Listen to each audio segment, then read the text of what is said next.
Everyone, Radhe Radhe. তো আমি আজকে আর নতুন ব্লগ নিয়ে চলে এসেছি, যেটি হচ্ছে আমাদের এখানে কীর্তনের। তো আমাদের এখানে কীর্তন হচ্ছে আর আমি রেডি সেডি হয়ে কোথায় যাচ্ছি এটি তো ভাবছো। তো আমি রেডি সেডি হয়ে যাচ্ছি। আজকে অধিবাস আছে, মানে মন্দিরে ঘট ভরানো হবে, সেই জলটা আনতে যাবো নদী। তার জন্য একটু হালকা ফুলকা করে রেডি হয়েছি। আর যাওয়ার একটাই কারণ যে প্রথমবারও যাচ্ছি, তার সাথে ডিজেও করছে, সেই জন্য তো সবাই মিলে ভাবলাম একটু এনজয় করা হবে। তো আমাদের বাড়ি থেকে এই দিকটাতে আসতে তোমাদেরকে পরে দেখাবো এটা কোন দিক দিয়ে আমাদের বাড়ি থেকে আসি। তো দেখো মেলাটা খুব ছোট। প্রথম দিন যেটা, তো সেদিন হচ্ছিলো শনিবার। তো এখনও সম্পূর্ণ মেলা আসেনি, অনেকগুলো দোকান কিন্তু আসা স্টার্ট হয়ে গেছে। তাই জন্য ভাবলাম তোমাদেরকে এখনই হালকা করে একটু মেলাটা ঘুরিয়ে নিই। তো এখন যাচ্ছি আমরা সবাই মন্দিরের দিকে। প্রথমে মন্দিরের ওখানে তিলক নেব, তারপরে কিন্তু আমরা যাব ঘট ভরতে। তো আমি আজকে প্রথমবার যাচ্ছি ঘট ভরতে। আমার বিয়ে হওয়া 4 বছর হয়ে গেলো, এই 4.5 বছর চলছে। তো এর আগে আমি কখনো ঘট ভরতে যাইনি, কিন্তু এবার আমার খুব ইচ্ছে হয়েছে যাওয়ার। তো ভাবলাম যে যেয়েই ফেলি। আর আমাদের এখানে কিভাবে ঘট ভরা হয় আর কী কী সব হয় তোমাদেরকে সেটাই শেয়ার করবো। তো দেখো আমাদের তিলক পড়া হয়ে গেছে, সবাই কিন্তু তিলক পড়ছে একে একে যারা যারা যাবে। আর আমাদের এখন হয়ে গেছে, এখন আমরা ঘরটা নিয়ে বেরিয়ে পড়বো। এখানে সবাই যাবে। এই যে যাদেরকে দেখতে পাচ্ছেন এরা হচ্ছে আমাদের গ্রামের সব বড় বড় লোক, মানে বয়স্ক কাকা জ্যাঠা পিসা সম্পর্কের। তো ওরা সবাই যাবে। আর এদিকে দেখো আমরা ওয়েট করছি যে কখন বেরোবে, তো আমরা যাব। তো আমাদের এখানে যেটা মহানন্দা নদী, যারা তোমরা মালদাতে থাকো তারা নিশ্চয়ই জানো। তো মহানন্দা নদী থেকে জলটা আনা হবে। তো আমাদের বাড়ি থেকে মহানন্দা নদী হেঁটে যেতে প্রায় 30 মিনিট লাগবে। তো আমরা ডিজের পিছন পিছন যাবো। আর এই যে দেখো ঘট নিয়ে কিন্তু বেরিয়েই পড়েছে। তো আমরা এই তুলসীর তলাটাকে মানে এক পাক করে সবাই যারা যারা যাচ্ছে এক পাক করে ঘুরে নিচ্ছে, সাথে প্রণামটা করে নিচ্ছে। তারপরে কিন্তু আমরা বেরিয়ে পড়েছি এই উদ্দেশ্যে। তো এই দেখো সবাই কিন্তু মাথায় ঘট নিয়েছে, আর কয়টা ঘট নিয়েছে কিন্তু সঠিক বলতে পারছি না এই সময়।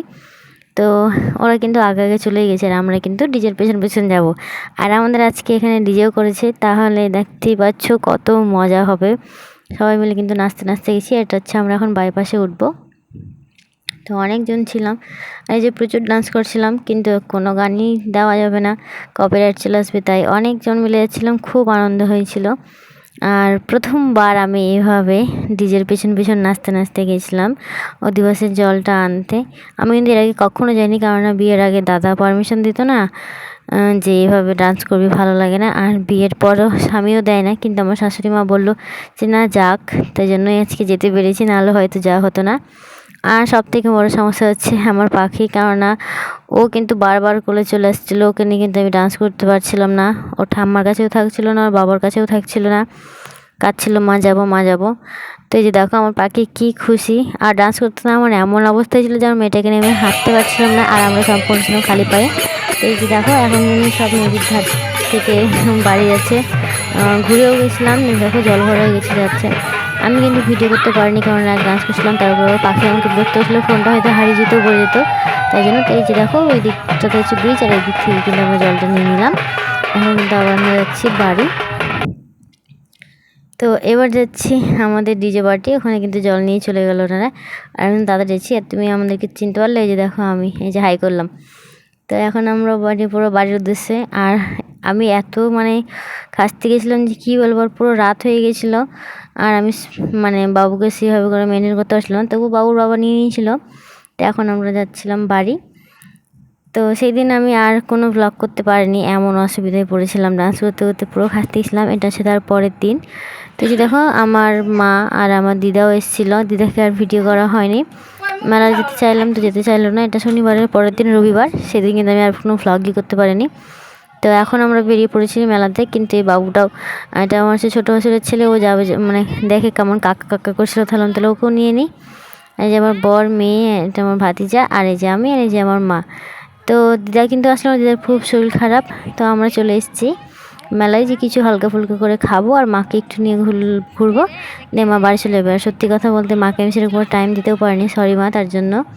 আর এখানে দেখো একটা ইউনিক জিনিস তুললাম, যেখানে রোল 7-8টা লোক কিন্তু একসাথে বেলে নিল, তারপরে কিন্তু ছুটাবে। আমি কিন্তু জাস্ট পুরোই অবাক হয়েছিলাম যে আসলেই ছুটে যায় কিনা। আর এখানে কিন্তু মা গল্প করছিল যে কি ছোট কত দোকান, বাপরে বাপ, মেলা ঘুরে খাসতে গেছিলাম।